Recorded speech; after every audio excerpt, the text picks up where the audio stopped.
que je vous propose, du coup, c'est que après qu'on ait vu un sujet très niche finalement et assez inconnu, que Franck prenne le relais pour nous parler de quelque chose qui est déjà un peu plus connu de nous et aussi peut-être des auditeurs. Putain, mais du coup, maintenant j'ai la pression. C'est pour ça que j'essaie toujours de mettre Nico en dernier normalement, mais Mais non, mais... Alors, basiquement, moi je me proposais de vous parler de la guerre de 7 ans. Donc un conflit dont on a déjà parlé en début d'émission, parce que, comme certains l'ont fait remarquer, effectivement, c'est un conflit dans lequel il y a eu beaucoup d'enjeux qui, dans l'histoire, dans les cartes d'Europe en tout cas, va finalement changer assez peu de choses sur la carte en elle-même, en Europe. Précise bien, mais dès qu'on dézoome un peu, qu'on prend de la distance, on se rend compte que ce conflit au niveau mondial et notamment au niveau du jeu des grandes puissances coloniales, il a changé beaucoup de choses, notamment sur le rapport de force entre la France et l'Angleterre, là où des conflits précédents, guerre de succession d'Espagne, ou tout un tas d'autres conflits, parce qu'en vrai il y en a des quantités. il y en a un bon paquet, oui. On va pas tous les citer, sinon on en a pour la nuit. Mais bref, autant les autres conflits ont pas forcément résolu question coloniale, notamment en Amérique du Nord entre la France et le Royaume-Uni, autant la guerre de 7 ans va clairement désigner un vainqueur, qui n'est pas forcément d'ailleurs le vainqueur auquel on pourrait s'attendre avant. Si on avait regardé le conflit, on va dire depuis l'époque, si on avait fait des pronostics, des paris sportifs sur qui gagne, sur le résultat, c'est quand même, je pense qu'on peut le dire, c'est quand même l'alliance des challengers qui l'a emporté sur l'alliance des grandes puissances. Oui. Pour remettre un peu en contexte quand même, cette guerre elle oppose deux groupes principalement composés d'un côté du Royaume-Uni et de la Prusse et de l'autre de la France, l'Autriche et la Russie. Donc de base, quand on regarde l'histoire du 17-18e siècle, dans une telle situation, dans une telle combinaison, on se dit de facto, la France, le pays le plus peuplé d'Europe, avec l'une des plus grosses armées d'Europe et du monde, si on fait le ratio entre autant la puissance de feu que le nombre de soldats, la puissance autrichienne qui est la puissance impériale allemande et la puissance russe qui est la puissance montante en Europe de l'Est et qui essaie de se faire une place sur l'échiquier des grands. Quand en face on a un Royaume-Uni qui certes a des colonies et qui contrôle le royaume de Hanovre, mais qui est peut-être de l'opposition la seule à avoir peut-être un standing entre guillemets qui repose beaucoup sur sa marine, bien plus en tout cas que sur son armée de ligne, son armée au sol. Et la Prusse qui s'est fait un nom depuis quelques décennies grâce à son souverain Frédéric, que l'on appellera Frédéric le Grand par la suite, mais qui à l'époque reste quand même un état certes puissant militairement, mais un état qui n'est que dans la deuxième ligue si on le compare aux autres très grandes puissances. La guerre de 7 ans, elle va complètement changer tout ça, même si les changements territoriaux que certains avaient imaginés au début du conflit ne se produiront pas. Alors déjà, il faut donner juste un petit point sur le fait que... Pourquoi cette alliance ? Parce qu'elle n'est pas si naturelle qu'elle y paraît. Déjà parce que, pour ceux qui savent un petit peu l'histoire, en tout cas assez... même ne serait-ce qu'assez superficiellement, la France, en tant qu'État, elle a deux grands ennemis héréditaires depuis le Moyen-Âge. La perfide Albion. La perfide Albion, effectivement, c'est satané roast beef, c'est coué de godon. Attention, j'habite à Bordeaux. il est un peu anglais finalement. On a été 200 ans anglais. Et oui, mais grâce au canon du Royaume de France, c'est fini. Merde. Donc il y a effectivement la perfide Albion, mais il y a un autre adversaire, surtout depuis la fin du Moyen-Âge, caractérisé par une dynastie, mais qui en réalité hérite d'un certain nombre de politiques bien plus anciennes, qui remontent parfois même d'avant la bataille de Bouvines. Donc un autre adversaire, à votre avis, de qui on parle ? Quel est l'autre adversaire héréditaire des Bourbons en France, l'Espagne, si ce n'est la perfide Albion. Alors Les l'Espagne, Habsbourg. mais c'est pas l'Espagne pour l'Espagne, c'est les Habsbourg. Ah oui. La famille des Habsbourg, c'est avec la famille des Capets dont sont issus les Bourbons, troisième branche régnante de la famille des Capet, c'est avec les Bourbons, avec les Capet donc, les Habsbourg sont la grande famille régnante d'Europe. Ils ont des membres de leur famille qui sont sur à peu près tous les sièges d'Europe. Toutes les puissances à un moment donné vont avoir soit par mariage, soit directement un lien avec eux. Alors évidemment, comme vous l'avez cité, l'Espagne, le siège aussi bien sûr de la maison, l'Autriche, la Bohême, la Hongrie, les Pays-Bas. Évidemment, ils sont aussi empereurs du Saint-Empire romain germanique, c'est-à-dire de tout ce qui regroupe à peu près l'Allemagne actuelle, plus la Belgique, plus... on va faire la liste de tous les territoires qui sont pas inclus, sinon là aussi on en a pour 20 ans. L'Italie, qui est sous contrôle à la fois des Habsbourg d'Autriche et des Habsbourg d'Espagne par des mariages, par des alliances matrimoniales et des jeux d'héritage ensuite.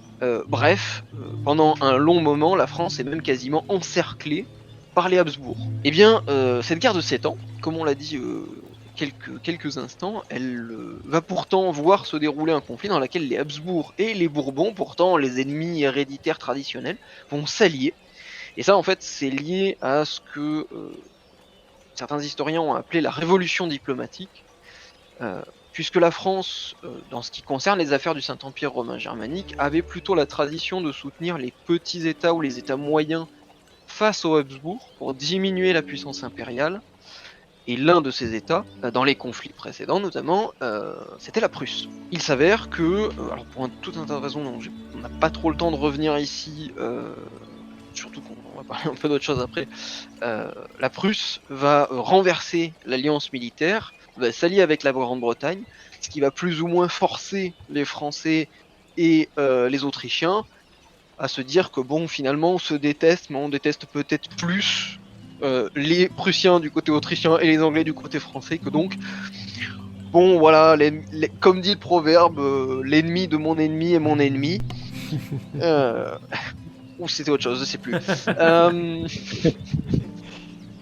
Bref, on finit par se dire qu'il va peut-être falloir coopérer. Et pour le coup, cette alliance assez surprenante sera même fertile, hein, puisque pour ceux d'entre vous qui le savent, hein, ça entraînera un mariage, le mariage de Louis XVI avec une certaine Marie-Antoinette qui symbolise cette union entre ces deux dynasties. Donc voilà, déjà une situation politique qui est un jeu d'échecs en deux grandes puissances qui, en plus de ça, vont voir un retournement d'alliance assez fort, et puis surtout qui s'inscrit dans la durée. Parce que pourquoi la Prusse et l'Autriche se détestent, c'est à cause du contrôle d'une région qui s'appelle la Silésie, qui est aujourd'hui en Pologne, et qui est une région qui a l'avantage d'avoir beaucoup de mines, beaucoup de minéraux dans ses sous-sols, et donc qui est forcément très convoitée par les puissances. Historiquement, la Silésie, elle a été rattachée à plein d'autres États, y compris la Bohême qui fait partie des domaines des Habsbourg. Et durant la guerre de succession d'Autriche, les Prussiens s'emparent de la Silésie, menée par le roi Frédéric le Grand. Et ça, les Autrichiens ils vont légèrement leur en vouloir, tout petit peu. À tel point donc qu'ils vont être prêts à faire la paix avec leurs ennemis de toujours, histoire de pouvoir leur coller une miquette. Ce conflit, en réalité, si on parle de guerre de 7 ans, le terme n'est pas en fait tout à fait juste, parce que si le conflit en Europe, notamment donc le conflit entre la Prusse et l'Autriche, va durer 7 ans, le conflit a déjà démarré bien avant, mais pas en Europe, en Amérique du Nord, puisqu'ici, les Français et les Anglais se déchirent pour le sort du continent depuis...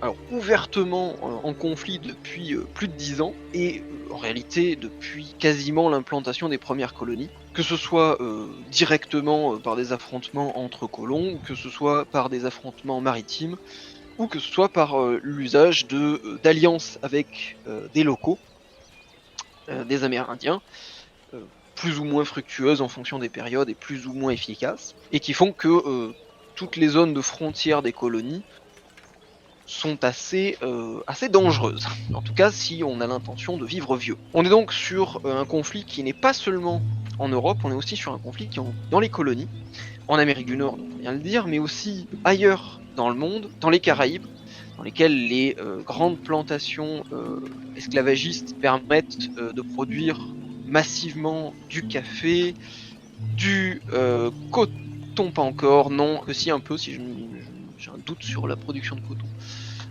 dans les îles à ces périodes-là. Un petit peu, mais pas autant que ça sera avec l'invention du cotton gin. Du sucre, par contre, en quantité délirante. Haïti, l'ancienne colonie française de Saint-Domingue, produisant des quantités de sucre tellement abusives que la colonie à elle seule est plus riche que la totalité des autres possessions françaises d'Amérique du Nord réunies. Ce qui est pas mal. On est sur un paquet de pognon, comme on dit chez moi. Et au-delà de l'Amérique, ailleurs dans le globe, en Afrique déjà, puisque si certains imaginent que la colonisation en Afrique, elle date du 19e siècle, navré de vous apprendre que c'est pas le cas. En réalité, les comptoirs commerciaux, ils existent depuis quasiment, pour les plus vieux, la fin du 16e siècle. Si je ne me trompe pas. Alors, pour les Portugais, même avant, les Français, peut-être pas avant le 16e. En tout cas, pour les comptoirs permanents et fortifiés. Et pourquoi, en fait, en Afrique pas forcément tant pour l'Afrique elle-même, en dehors du commerce triangulaire, mais aussi parce qu'il faut des points de relais pour se rendre bien plus loin, en Inde. L'un des véritables enjeux aussi de ce conflit, puisqu'à l'époque, au XVIIIe siècle, les endroits où sont produits les objets et les produits de luxe qu'on consomme en Europe, les endroits qui vont produire la richesse réelle, mais c'est pas l'Europe, en tout cas pour une bonne partie de cette richesse, c'est l'Inde, c'est la Chine, et pour les épices, c'est l'Indonésie néerlandaise.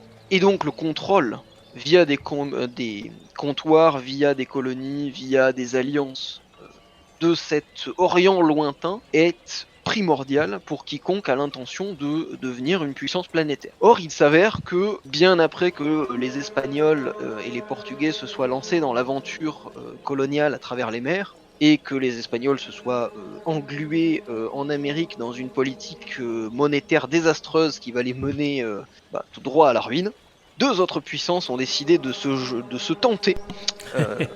On l'a dit, la France et le Royaume-Uni, qui, de leurs petits yeux avides, se sont rendus compte que les Espagnols n'étaient pas du tout capables d'assumer le traité de Tordesillas, qui leur offrait littéralement la moitié du monde.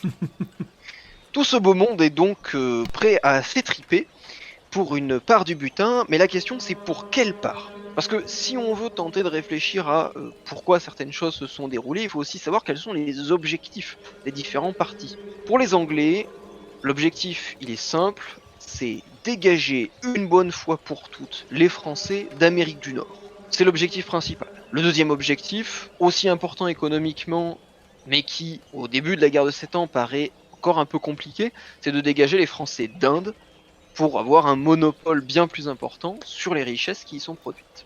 Pour les Français, la situation elle est pas tout à fait inverse, puisque les Français, si en Inde, ils veulent également pouvoir tenter de dégager les Britanniques, en Amérique du Nord, ils le savent, ils ne peuvent pas se permettre d'annexer les grandes colonies que l'on appellera les 13 colonies, puis les États-Unis d'Amérique par la suite, pour une raison très simple. À votre avis, chers auditeurs, pour quelles raisons les Français pensent-ils ne pas pouvoir annexer les 13 colonies britanniques, les grandes colonies d'Amérique du Nord ?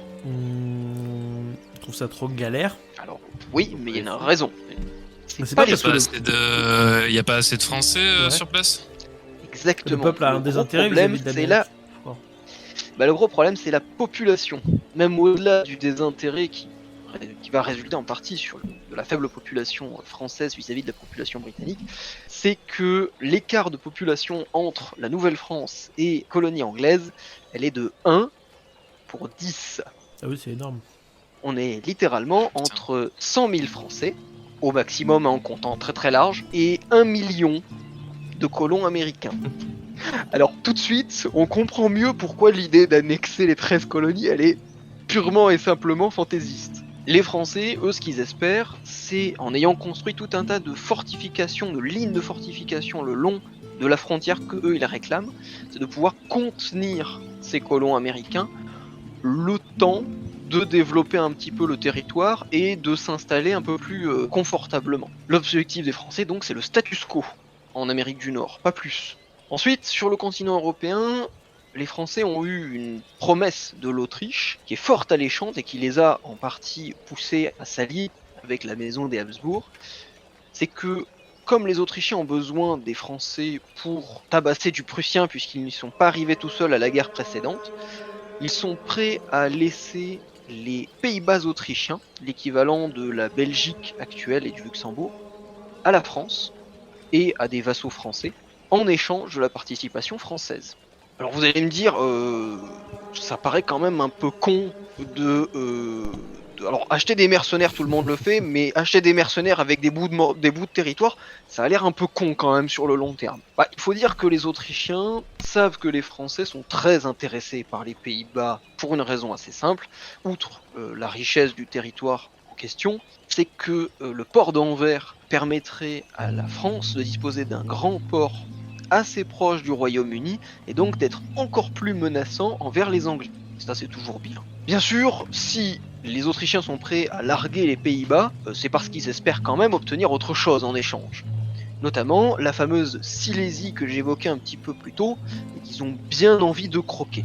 Du côté prussien, évidemment, on aimerait bien garder la Silésie, et on fait des yeux doux à un autre territoire qui n'est pourtant pas autrichien, qui s'appelle la Saxe, qui est à l'époque un duché assez important, quasiment militairement aussi important que l'est la Prusse, et l'acquisition de ce territoire serait un très gros bonus pour la Prusse et lui permettrait sans difficulté de se hisser au rang de grande puissance et de concurrencer par la suite l'Autriche pour la dignité impériale. Et enfin, il y a un dernier joueur qu'on n'a pas trop évoqué pour l'instant, dont j'ai à peine donné le nom tout à l'heure, ce sont les Russes. Catherine de Russie, Catherine la Grande elle aussi, a bien envie de calmer légèrement ces jeunes Prussiens, notamment puisque entre la Prusse et la Russie se trouve un pays qui a été évoqué tout à l'heure, que certains appellent simplement la Pologne, qui est en réalité la Pologne-Lituanie, la République des deux nations, un état un peu étrange pour l'époque, puisqu'il y a un parlement, des droits de veto, et le monarque est élu. Ouais, ça fait, pour un 18e siècle et une période absolutiste, ça fait très bizarre. Ouais. Il y a une tradition qui remonte au 16e avec ces territoires, où le roi est déjà élu, je crois, il me semble. Oui, en effet, les Polonais et les Lituaniens, quand ils se sont unis, ont créé un régime politique qui est, alors dans l'idée peut paraître génial, c'est quasiment une république et une démocratie élective, une démocratie représentative, je suis tenté que ce terme soit valable, bref, avant l'heure. En réalité, c'est pas tout à fait ça. Déjà parce que ceux qui disposent du droit de veto et qui se représentent au Parlement, ce sont les nobles. Et malheureusement, ceux-ci sont surtout poussés par leurs propres intérêts et par une pratique, par une clause dans ce système politique qui s'appelle le liberum veto, qui permet à individuellement chaque noble de poser son veto à n'importe quoi. Ce qui rend toute prise de décision très difficile. Tu m'étonnes. Voire quasiment impossible, puisqu'il faut littéralement l'unanimité à chaque fois. Forcément, ce système-là, il est assez foireux, et la Pologne, Lituanie, est souvent soumise à devoir élire un roi d'une puissance étrangère, histoire de s'attirer les faveurs et la protection de cette puissance étrangère. Or, la Russie, sa grande voisine avec qui elle a longtemps bataillé, c'est pas qu'elle aimerait bien la prendre sous son aile, mais s'ils la prennent pas sous son aile, ils les tuent tous. Donc voilà, le fait d'avoir une Prusse à côté légèrement ambitieuse, c'est pas une super nouvelle, surtout que tout le monde voit déjà venir la problématique qui va se poser entre la Pologne et la Prusse, c'est que la Prusse à ce moment-là, elle est éclatée entre un territoire de Prusse enclavé en Pologne et un territoire du Brandebourg dans le Saint-Empire, en Allemagne. Les Russes donc se disent que bon, on va aller aider, pour une fois on va aider les Autrichiens, ça permettra de se prémunir, et puis les Polonais eux espèrent du coup y gagner, y récupérer le duché de Prusse, que les Russes espèrent bien pouvoir échanger ensuite contre un autre territoire plus à l'est, le Courland, petit territoire si jamais mini aparté, mais si vous voulez vous intéresser à l'histoire du Courland, c'est assez sympa. Vous découvrirez que la Lettonie, puisque le Courland fait partie de la République actuelle de Lettonie, a eu des colonies en Amérique et en Afrique, ce qui est assez original pour un tout petit pays coincé en Baltique. Voilà. là, on a globalement fait le tour des grandes revendications des uns et des autres. Donc, vous le voyez, tout le monde est joyeusement en train de se préparer pour se mettre sur la tronche. Et quand ça démarre, la France est dans une assez bonne situation. En Amérique, la France, bien qu'elle soit à 1 contre 10, elle a l'avantage d'avoir des alliances avec les peuples d'Amérique du Nord, notamment les fameux Hurons, qui lui ont permis d'utiliser des techniques de ce qu'on pourrait aujourd'hui appeler de guérilla, qui, combiné à des troupes royales françaises bien entraînées et bien équipées, permet de tailler dans le gras des colons américains qui eux-mêmes, quand ils se forment en milice, ne sont pas très efficaces. En Inde, les Anglais ont très mal joué vis-à-vis du sultan du Bengale, ils se sont fait expulser du pays, perdant par la même occasion leur principale base forte en Inde. Les Français n'ont donc qu'à ramasser les morceaux et raffermir les alliances locales pour gagner la partie.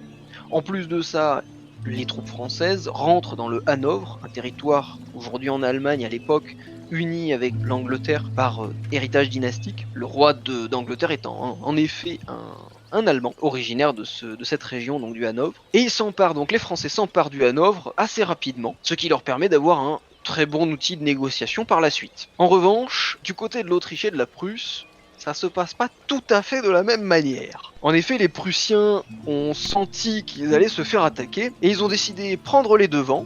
Ils ont donc attaqué, un peu par surprise, la Saxe, qui se trouvait donc juste à côté. Ils ont écrasé militairement le pays, et se sont ensuite dirigés vers la Bohême pour affronter les Autrichiens. À partir de là, va se déclencher tout un tas de batailles, je ne vais pas toutes les lister, il y en a un certain nombre, durant lesquelles on fait du va-et-vient entre les Autrichiens et Prussiens. Et petit à petit, la situation va s'inverser. Les Anglais vont réussir à reprendre le contrôle du Hanovre, la Royal Navy va écraser la marine française et empêcher le ravitaillement de l'Amérique du Nord, débarquer devant Québec à la surprise de la nuit des troupes pour l'assiéger et vont, en coupant la ville de Québec du reste du territoire et en la prenant, vont littéralement affamer et vont écraser tout ce qui reste d'opposition française sérieuse en Amérique du Nord. En Inde, ils profiteront du fait que les Français sont tranquillement assis dans leur fortin, commandés par des officiers qui, on le rappelle, sous l'Ancien Régime ne sont pas choisis pour leur talent, ni ne gagnent leur poste à la sueur de leur front, mais payent leurs offices, comme on dit à l'époque, soit parce qu'ils sont bien nés, soit parce qu'ils ont beaucoup d'argent. Et comme tout le monde le sait, avoir beaucoup d'argent ou être fils d'eux, c'est génial pour avoir des super généraux. En tout cas, ce que l'histoire nous montre, c'est que c'est génial pour se prendre une grosse branlée, puisque là où la situation en Inde était favorable aux Français au début du conflit, ils sont quasiment expulsés du sous-continent à la fin de celui-ci. Il ne restera de la présence française en Inde à partir de là que quelques petits comptoirs commerciaux, quelques petites villes sans fortification que vous connaissez peut-être, notamment l'une d'elles en tout cas parce que on y passe un bac assez spécial qui est ausculté sous tous les aspects puisqu'il a lieu avant le bac en métropole. Il s'agit bien entendu de J'ai pas. Chérie. Pondichéry, Pondichéry. en effet. C'est Pondichéry, une petite ville en Inde qui d'ailleurs porte toujours la marque du passage de la France, puisqu'on y trouve tout un tas de villes avec des plaques de rues françaises. ça, je savais. Et les Indiens semblent, en tout cas de ce que j'ai pu en voir dans un reportage assez récent, ne semblent pas garder un mauvais souvenir du passage des Français, puisque certains au contraire mettent en avant leurs différences par rapport au reste de l'Inde via cet héritage français. Ok. Mais pour ce qui est du jeu des pouvoirs en tout cas, les Français seront bel et bien dégagés. Il ne restera donc que quelques petites villes comparé au reste des dominions indiens qui petit à petit s'étendront pour dominer tout le sous-continent, donc Pondichéry et quelques autres. Alors l'un de ces comptoirs, je fais une deuxième mini aparté, je suis désolé, je papillonne comme d'habitude, s'appelle Chandernagore, et il a la petite particularité qu'au moment de la rétrocession à l'Inde, il n'y avait plus que 2 Français sur place, le consul général et son garde du corps jardinier. Sérieux? Garde du corps et jardinier, le mec. C'est un cursus en 3 ans. C'est une double classe, Voilà. c'est garde du corps jardinier. Donc c'est vous dire le peu d'influence qu'il reste à la fin du conflit à la France. Incroyable. dans la région. En plus de ça, il va y avoir plusieurs changements de propriétaires dans les îles des Caraïbes, et pour sauver leur colonie de Saint-Domingue, devenue donc Haïti, les Français devront abandonner la totalité de l'Amérique du Nord en dehors d'une toute petite île située juste en dessous de l'île de Terre-Neuve. Elle permet à la France d'avoir une projection sur les zones de pêche de l'Atlantique Nord. Elle a été notamment visitée de nombreuses fois par les Basques et les Bretons. Je suis. Saint-Pierre et Miquelon. Saint-Pierre et Miquelon, évidemment. Un petit territoire qui ont fait coucou si jamais ils nous Si écoutent. quelqu'un nous écoute là-bas, dites-le dans les commentaires. Voilà, dites-nous que je dis de la merde. Voilà, donc le conflit est assez clair sur qui est le vainqueur. En tout cas entre la France et le Royaume-Uni, puisque pour le coup entre l'Autriche et la Prusse, eh bien tout va finalement se figer. Les Russes et les Autrichiens prennent l'avantage petit à petit sur les Prussiens, ne serait-ce que grâce au nombre. C'est l'une des choses qui rend d'ailleurs les batailles de cette guerre et qui mettent en avant le personnage de Frédéric le Grand, roi de Prusse, c'est qu'il se bat souvent à 1 contre 2 et qu'il arrive quand même à gagner, qui est pas mal. Malheureusement, à bout d'un moment, la faible population, comme en Amérique du Nord pour les Français, ça finit par pécher. Et ce qui va sauver la Prusse, c'est la mort de Catherine en Russie, car son héritier, Pierre, est ce que j'ai déjà entendu qualifier de premier fanboy de l'histoire. En effet, le nouvel empereur, le nouvel tsar de Russie n'est pas du tout prussophobe, au contraire, Ah oui, c'est ça un j'avais grand entendu fanboy. dire. C'est un fan de la Prusse. C'est un grand fanboy de la Prusse. Et il décide Il va non niquer le seulement game. de rétrocéder tous les territoires occupés par les Russes à la Prusse Quel sans enfer. aucune compensation, mais il propose également de donner à la Prusse, de lui prêter, alors j'ai perdu le nombre, je crois qu'il s'agit de 10 ou 20 000 soldats, histoire de pouvoir reprendre l'offensive. Voilà, parce que C'est de la en trahison, Russie, c'est quoi. comme ça, C'est incroyable. on prête quelques dizaines de divisions, comme ça, ça fait plaisir. C'est normal en Russie. C'est ça, c'est. Voilà, exactement. Sur 2010 comme phrase. Ouais, c'est clair, je regrette déjà. Antoine On Daniel, va deviner si tu mon nous âge à écoutes. ce coup.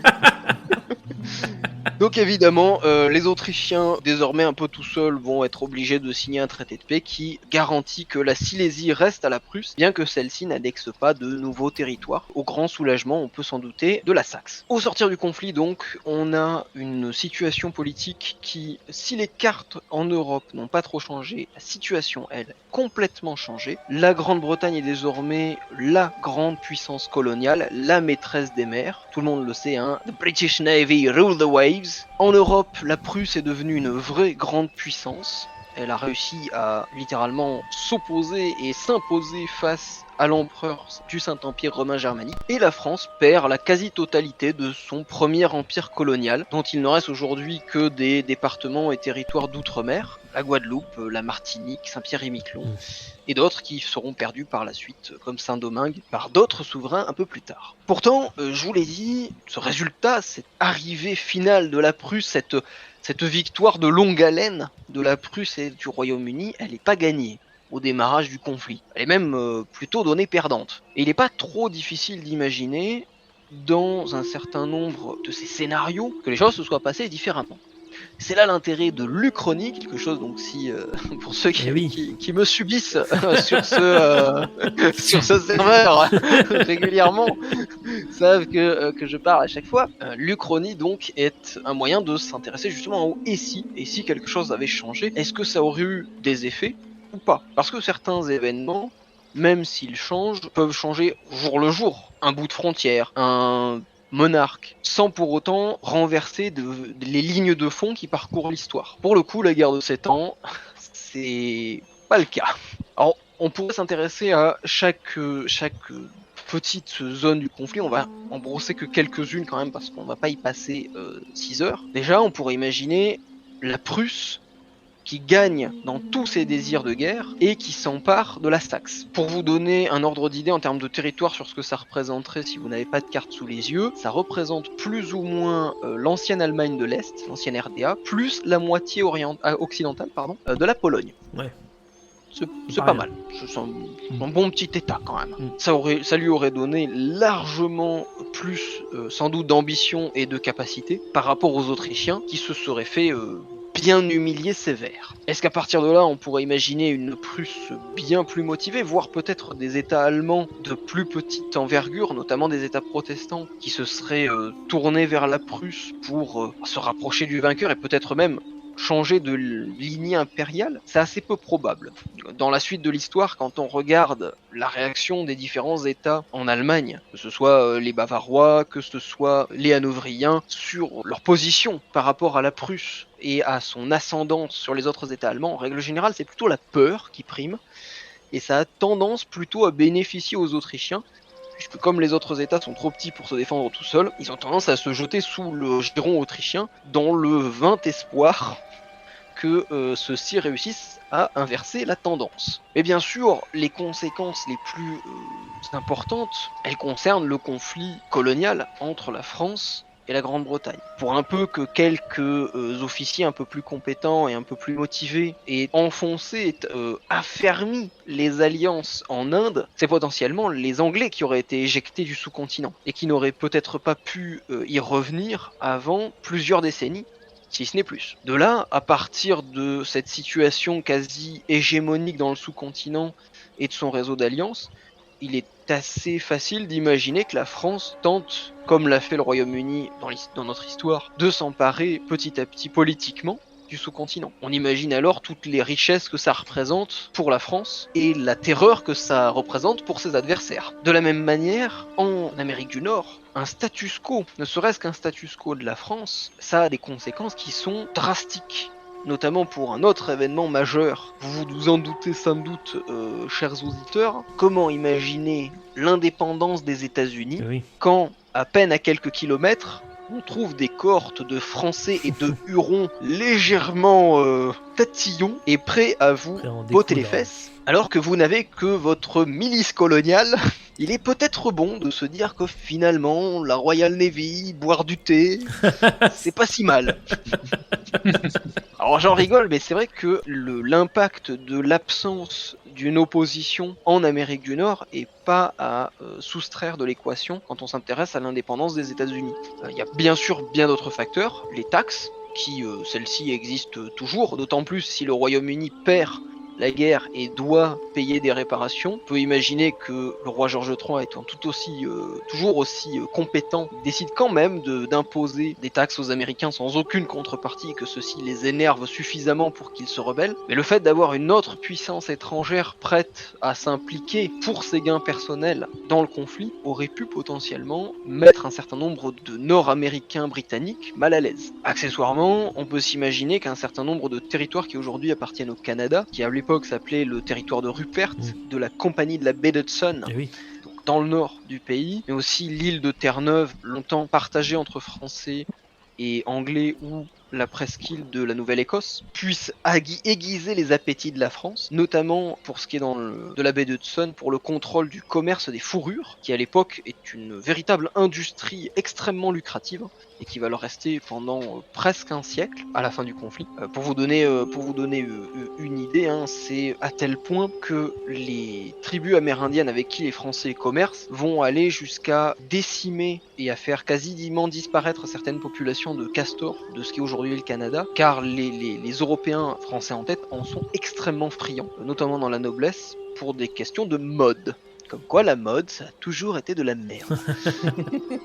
Il y a ça donc, la fourrure, qui va permettre donc encore de rentrer de la richesse. Mais une autre question, si on se penche sur l'idée peut-être donc une révolution américaine qui n'arrive pas, ou qui ne soit qu'une rébellion, et que finalement les Français n'aient pas trop envie d'investir dans un conflit qui risquerait de créer une entité indépendante, et donc il faudrait garder sous l'œil en permanence en Amérique, et une autre révolution qui potentiellement peut être drastiquement impactée par un changement de vainqueur de la guerre de 7 ans. Comme on l'a dit tout à l'heure avec Marc lors du quiz, la France est sortie de la guerre de 7 ans extrêmement endettée. Elle y accumulait bien sûr les dettes de Louis XIV, et par la suite, Louis XVI va continuer d'endetter le pays en aidant les Américains à devenir indépendants, justement. Dans le cas d'une victoire française, de la capacité de garder le contrôle du commerce des fourrures, du commerce des Indes, est-ce qu'on peut imaginer que, à votre avis, on ait suffisamment de trésorerie pour que la monarchie française réussisse à empêcher, voire peut-être en tout cas à mitiger l'émergence d'une révolution en France? Ouais, ça se questionne. Hein. Alors, de ce que j'en ai lu, c'est pas gagné.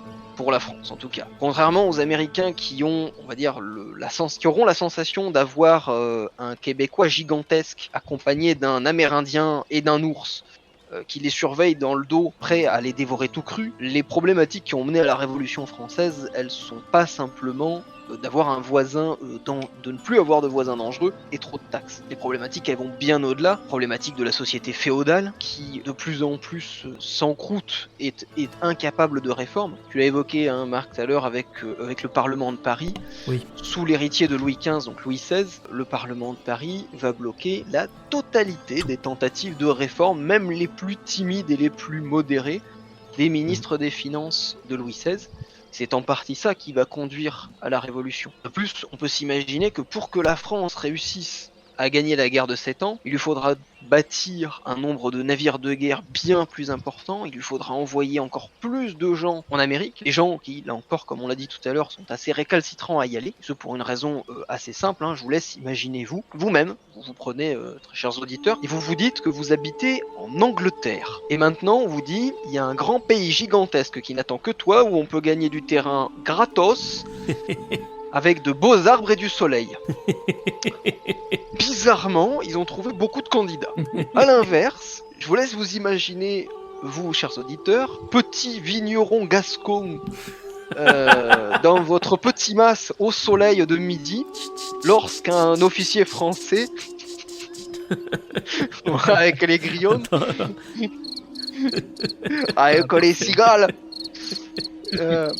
lorsqu'un officier de la monarchie française vous propose au choix de partir pour un pays où il neige la moitié de l'année et où vous risquez de mourir de froid malgré 6 couches de manteau, ou un autre, à peu près constitué d'un merveilleux port entouré de marécages propageant des maladies mortelles et accompagné d'une population d'esclaves à peu près 3 ou 4 fois plus nombreuse que vous. Bizarrement, on se demande pourquoi la Nouvelle-France était moins peuplée que la Nouvelle-Angleterre. C'est vrai que vu comme ça, j'avoue. Alors ça paraît peut-être un peu grossier, un peu fort, mais il y a des études assez sérieuses, hein, qui se sont penchées sur la question de savoir si le climat n'avait pas bel et bien joué autant dans la colonisation de l'Amérique du Nord que dans le résultat de la guerre de 7 ans. Tout ça pour dire donc que ce conflit, contrairement à ce qu'on pourrait imaginer de ces milliers de conflits oubliés dans l'histoire et peu étudiés à l'école, eh bien c'est un conflit qui est extrêmement important dans la manière dont on a façonné le monde. Ce conflit, il est directement ou indirectement à l'origine de la montée de la Prusse et donc de la création de l'Allemagne en tant qu'État-nation, la création des États-Unis, le cantonnement de la France, en partie en tout cas, à une scène principalement européenne et pas mondiale, au contraire au rayonnement de l'anglais à travers le monde, et même peut-être en fonction de comment on lit l'histoire, à bien d'autres choses par simple effet papillon. C'est pour ça d'ailleurs qu'un certain nombre d'historiens ont proposé, un peu en phrase choc, de qualifier ce conflit de réelle Première Guerre mondiale. Après tout, on y retrouve des conflits en Europe, en Amérique et en Asie et en Afrique, qu'on n'a pas tout à fait cité, mais rassurez-vous, les Français se sont bien fait pougner aussi par la Royal Navy.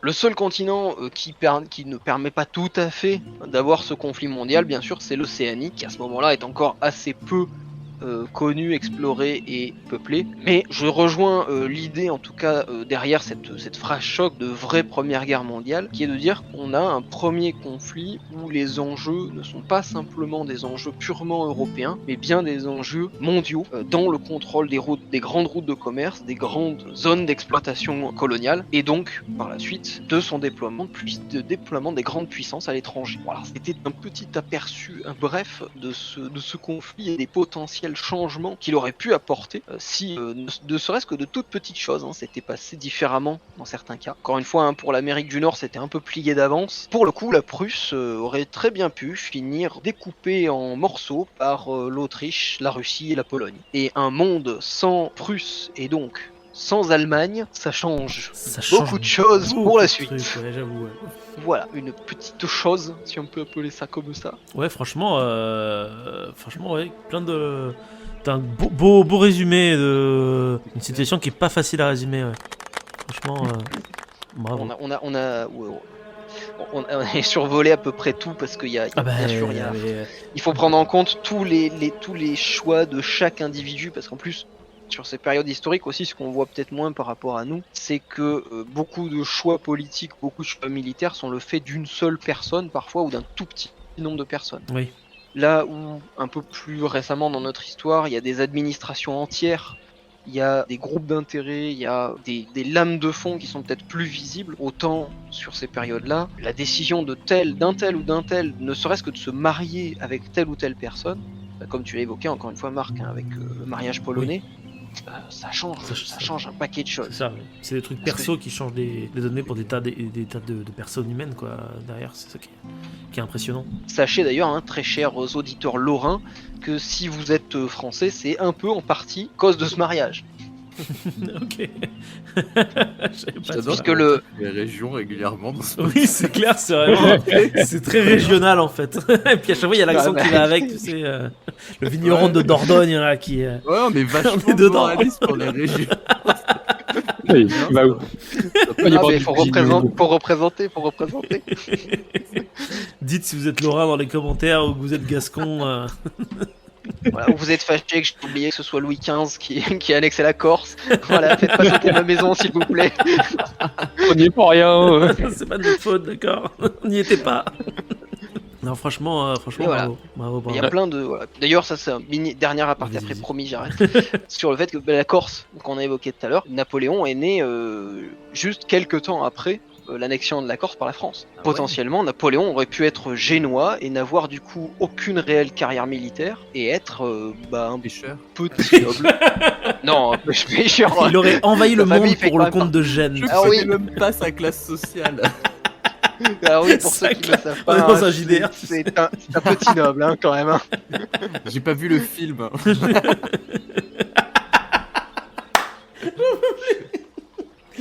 Mais voilà, Okay. Après ça peut être très rigolo, petite partie d'Europa Universalis, conquête du monde avec un Napoléon génois. Ça peut être intéressant. Alors, en tout cas, merci beaucoup du coup Franck pour ton intervention. Est-ce que Léopold et Benjamin, vous voulez revenir sur certains trucs du coup de votre côté ou pas? Pas spécialement. Pas spécialement. Eh bien, dans ce cas... Bon, là, on a, pour revenir juste, faire un lien avec la Seconde Guerre mondiale, qui est mon dada. Promis, c'est pas un point Godwin, je vous jure. Les nazis Pourtant, c'est la faute de Louis XV, les nazis. L'Allemagne. Pardon. Non, le miracle, ce qu'on appelle la mort de la Catherine, le miracle de la maison de Frédéric II, je sais plus quelle est sa dynastie. Les Hohenzollern. Voilà, le miracle de la maison de Hohenzollern. Hitler, qui pourtant se revendiquait du peuple, machin, enfin, vraiment il détestait tout ce qui était des noblesses. Il a beaucoup compté dessus. À la fin de la guerre, il avait un portrait de Frédéric II dans son bureau, il le regardait pendant des heures et il comptait vraiment dessus. Et quand Roosevelt est mort en fin avril 45, il a cru que c'était la répétition de ce même miracle, que les Alliés allaient imploser et qu'il va y avoir un retournement de situation, les Britanniques et les Américains vont s'allier aux Allemands contre les Russes. Enfin, ce miracle vraiment a traversé les âges jusqu'à la Seconde Guerre mondiale. Ok, C'est devenu une légende. incroyable, c'est fou. Il faut dire qu'en termes de talent de tacticien, Frédéric II a quand même réussi à sortir plusieurs batailles, à réussir plusieurs batailles assez improbables. Je me rappelle plus tous les noms Je me rappelle d'une où il y a 22 000 Prussiens contre 40 000 Français qui va quand même l'emporter. On est sur quelqu'un qui a eu quand même beaucoup de talent militaire, mais une vie très sans doute assez peu à son goût et un héritage paternel assez sordide même. Pour ceux que ça intéresse, vous irez regarder regardé un petit peu la biographie de c'est pas Frédéric ouf, II de ouais. Prusse. Ouais. C'est malheureusement assez triste, hein. Son père le battait d'autant plus quand il a découvert qu'il était gay. Donc voilà. Ah, Et oui, par contre, ça c'est un petit truc que les nazis n'auraient pas été contents de savoir, c'est que notre très cher Frédéric II, bah il aimait les hommes. Voilà. Donc l'un des plus grands généraux de la Prusse et de l'Allemagne, et il était gay. mais c'est pas lui qui est. Tu me corrigeras si je me trompe, Ben, qui est à l'origine des géants de Potsdam. Non, c'est son père. Ah, c'est son père, justement. ok, d'accord. Justement, c'est son père. Ouais, Ok. c'est le daron. Ça marche. C'est le daron. Ok.